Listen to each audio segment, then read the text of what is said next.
ర్యాంకుల దాహంతో కొన్ని లక్షల మంది విద్యార్థులను ఒత్తిడికి గురి చేస్తూ విద్యా సంస్థలు నడుపుతున్నారు. ఈ రోజు కనీసం ఆ కాలేజీల్లో ఫైర్ సేఫ్టీ నిబంధనలు కూడా పాటించట్లేదు. అదేవిధంగా ఈ ప్రైవేట్ మరియు కార్పొరేట్ యాజమాన్యాలకి ఒకటే చెప్తున్నా, మీరు ర్యాంకుల కోసం విద్యార్థుల జీవితాలతో ప్రాణాలతో చెలగాడితే ఐఎస్ఎఫ్ చూస్తూ వరకదు. విద్యార్థుల హక్కుల కోసం, విద్యార్థుల శ్రేయస్సు కోసం, విద్యార్థుల ప్రయోజనాల కోసం ఐఎస్ఎఫ్ ఎంతటి ఉద్యమాన్ని చేస్తుంది, ఎంత కేసులకు భయపడదు.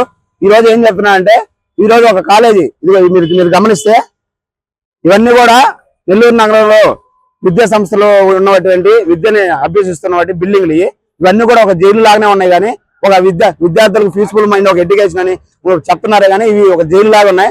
వీటిలో విద్యని ఒక క్లాస్ లో వచ్చి 30 నుంచి 40 మంది స్టూడెంట్స్ అంటే ఈ రోజు 80 నుంచి 100 మంది స్టూడెంట్ ఇరుకిరు గదుల్లో వాళ్ళని పెట్టి మానసిక ఒత్తిడికి గురి చేస్తూ ఈ కాలేజీలో వాళ్ళ చావులకు కారణమవుతున్న ఈ ప్రైవేట్ మరియు కార్పొరేట్ యాజమాన్య చర్యలు తీసుకొని ఆర్ఐ గారికి వినతి పత్రం వేయడం జరిగింది.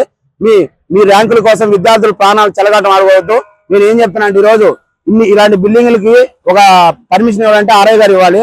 మరి నెల్లూరులో నగరంలో ఉన్నటువంటి ఈ బిల్డింగ్లకి పర్మిషన్ వీళ్ళు ఎలా ఇచ్చారో నాకైతే అర్థం కాలేదు.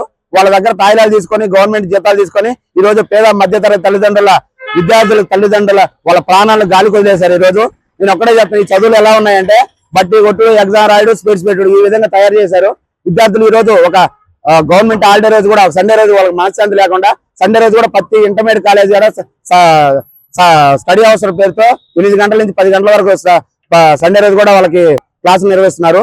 మామూలుగా ప్రతి రోజు సోమవారం నుంచి శనివారం వరకు కూడా 12 నుంచి 14 గంటల వాళ్ళకి స్టడీ అవర్స్ పేరుతో వాళ్ళ మానసిక టార్చర్ అనుభవిస్తున్నారు వాళ్ళు. కాబట్టి వీటన్నిటిపై చర్యలు తీసుకోవాలని, రాని పక్షంలో ఐఎస్ఎఫ్ మీ విద్యా సంస్థలుగా పెద్ద ధర్నాలు చేస్తామని ఈ విధంగా ఐఎస్ఎఫ్ డిమాండ్ చేస్తుంది. చదువు అనేది ఒక జ్ఞానం, దాన్ని ఒక రోగం లాగా మార్చి వీళ్ళు దాన్ని టార్చర్ చేసి వాళ్ళకి మానసికంగా ఒత్తిడి తెచ్చి ఉరేసుకునేలాగా చేస్తున్నారు. ఇలాంటివన్నీ ఖండిస్తాం. మేము ప్రతి ఒక్క కళాశాల, ప్రతి ఒక్క పాఠశాలకు వస్తాం. ఈ ఐఎస్ఎఫ్ ప్రతి ఒక్క స్టూడెంట్ వెనక నిలబడుతుంది. విద్యార్థులారా, మీరు ఒకటే గుర్తుపెట్టుకోండి, మీరైతే మమ్మల్ని మర్చిపోవకండి.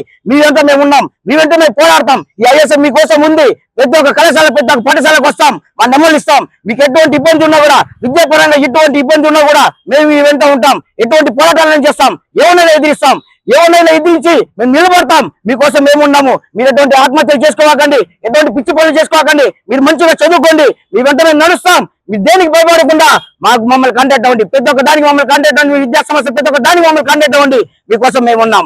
మొట్టమొదటిసారిగా మన నెల్లూరు జిల్లాలో క్యాన్సర్ సంబంధిత సంపూర్ణ వైద్య సేవలు ఇప్పుడు మన మెడికవర్ హాస్పిటల్ నందు అందుబాటులో.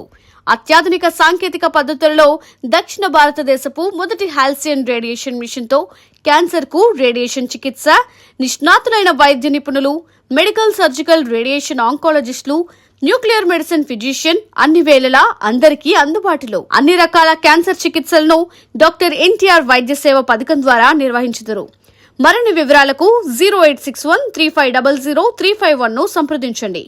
Medicover cancer institute, NH5, Chintareddypalem cross road, Nellore.